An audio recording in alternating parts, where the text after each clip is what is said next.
आप देख रहे हैं अनहोनी। तो चलिए बढ़ते हैं आज की इस कहानी की ओर।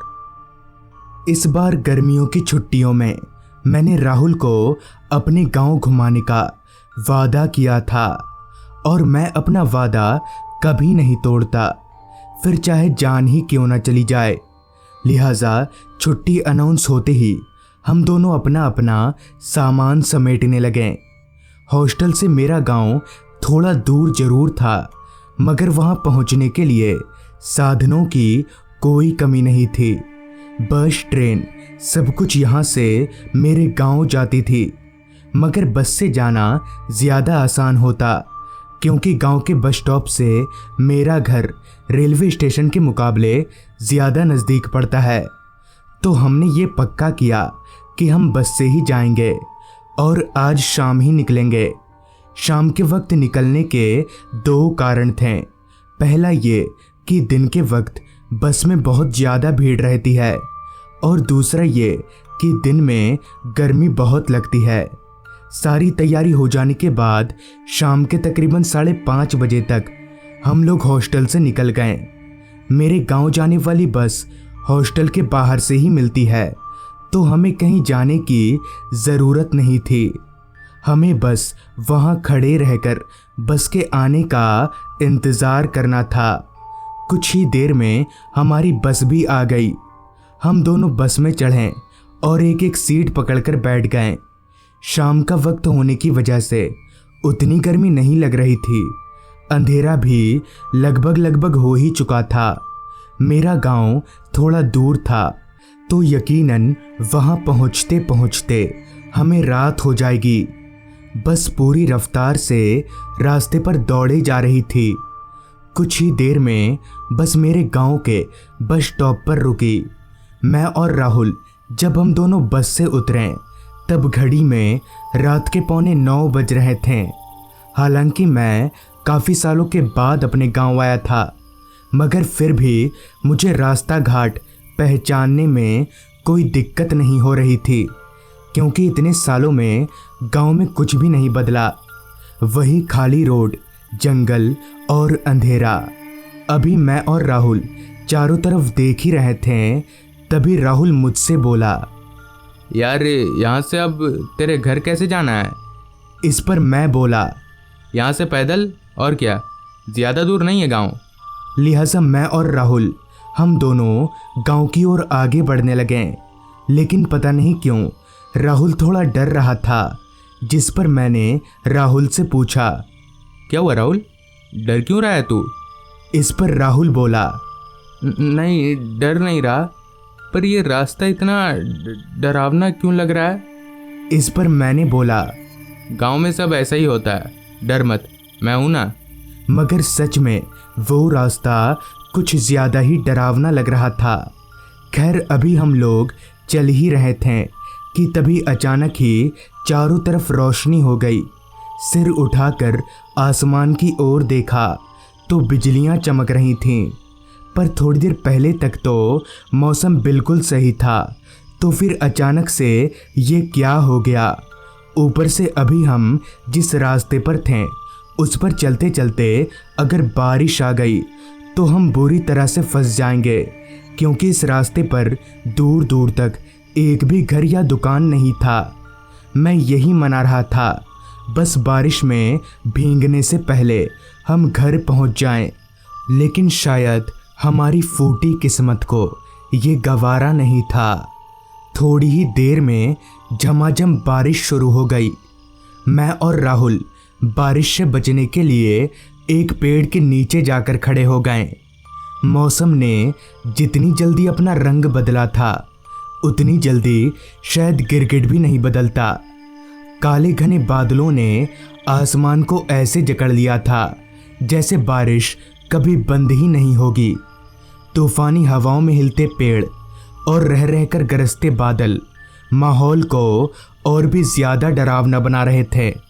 जिस पेड़ के नीचे हम खड़े थे, कुछ देर तक तो उस पेड़ ने हमें भीगने से बचाए रखा, मगर जब बारिश और तेज हो गई तब उस पेड़ ने भी अपने हाथ खड़े कर लिए।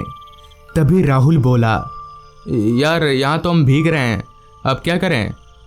मैं दिमाग पर जोर डालने लगा ताकि कोई ऐसी जगह याद आ जाए जहां हम इस बारिश में भीगने से बच सकें। तभी मुझे याद आया कि पास ही में जंगल के थोड़ा अंदर एक पुराना मंदिर है। हालांकि वो मंदिर किसी भगवान का नहीं है, मगर फिर भी गांव के लोग उसे मंदिर ही बोलते हैं। मैंने सोचा अगर किसी तरह से हम लोग वहां पहुंच जाएं तो इस बरसात से निजात मिल जाएगा। मैंने सारी बात राहुल को बताई और हम लोग जंगल में घुसकर उस पुराने मंदिर की ओर जाने लगे। कुछ ही देर में वो मंदिर हमारी आंखों के सामने था। मंदिर की दीवारों में दरार पड़ चुके थे, कुछ जगहों से प्लास्टर छूट गया था। खैर हमें क्या, हमें तो सिर्फ इस बरसात से बचना था। लिहाजा मैं और राहुल हम दोनों दौड़कर उस मंदिर में घुस गए। मंदिर के अंदर बहुत ज़्यादा अंधेरा था, यहाँ तक कि मैं अपने बगल में खड़े राहुल तक को भी देख नहीं पा रहा था। इतने में ही राहुल बोला, सुनना, मेरे बैग के सबसे ऊपर वाले चेन में टॉर्च होगा, निकाल तो।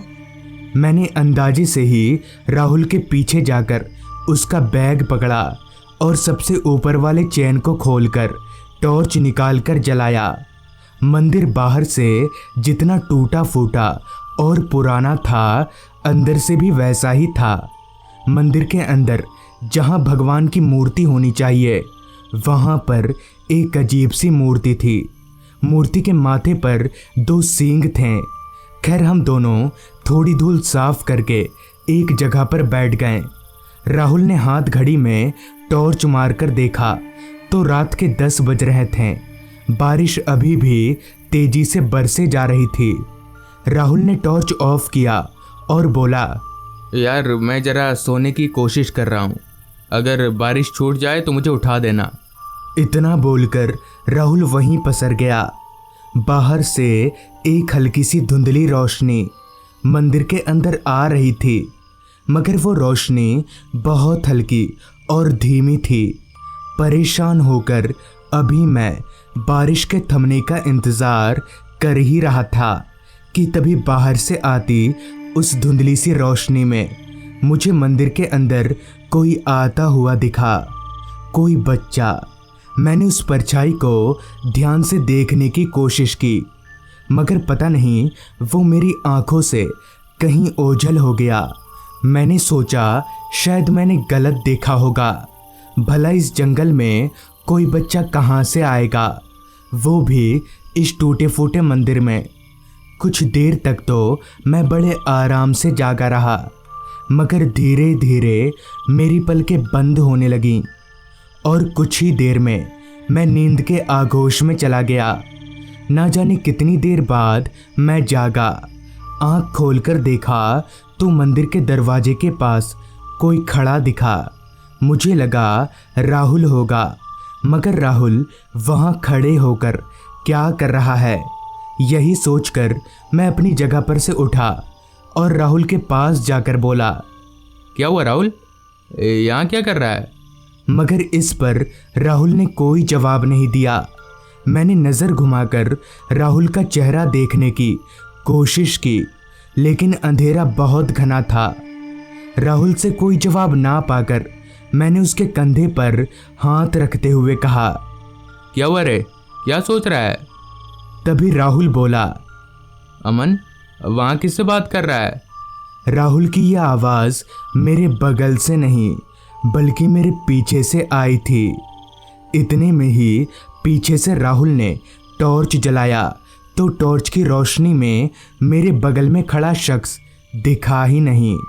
मेरा पूरा शरीर कांपने लगा कि थोड़ी देर पहले मेरे बगल में वो कौन था। मैं भागकर राहुल के पास आया।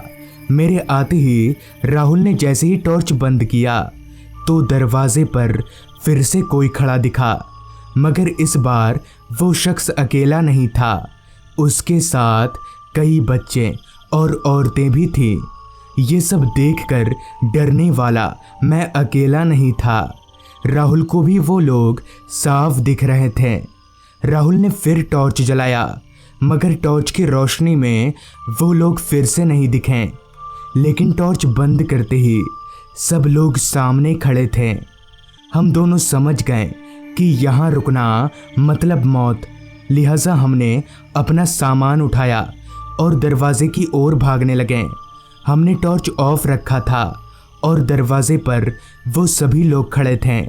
ऐसे में हमने जैसे ही भागने की कोशिश की तो उन लोगों से टकरा गए। तभी मैंने राहुल से बोला, राहुल टॉर्च जला। राहुल ने टॉर्च जलाया और उन सभी लोगों के गायब होते ही हम लोग जैसे तैसे वहाँ से भागे और घर पहुंचकर हमने सबको पूरी बात बता दी। जिस पर घर वालों ने बताया कि दरअसल बहुत पहले उस मंदिर में एक बदमाश तांत्रिक शैतान की पूजा किया करता था और उसने लोगों को अपने जाल में फंसाकर कई बच्चों और कई लोगों की बलि दी है। ये सब करके वो तांत्रिक तो भाग गया, मगर उन लोगों की आत्मा आज भी शैतान के उस मंदिर में भटकती फिरती है। तो दोस्तों, ये थी आज की कहानी। अगर आपके पास भी ऐसी ही कोई कहानियाँ हैं तो हमारे साथ ज़रूर शेयर करें। तो मैं आपका दोस्त आर्यन जल्द ही मिलूँगा आपसे ऐसी ही एक कहानी के साथ।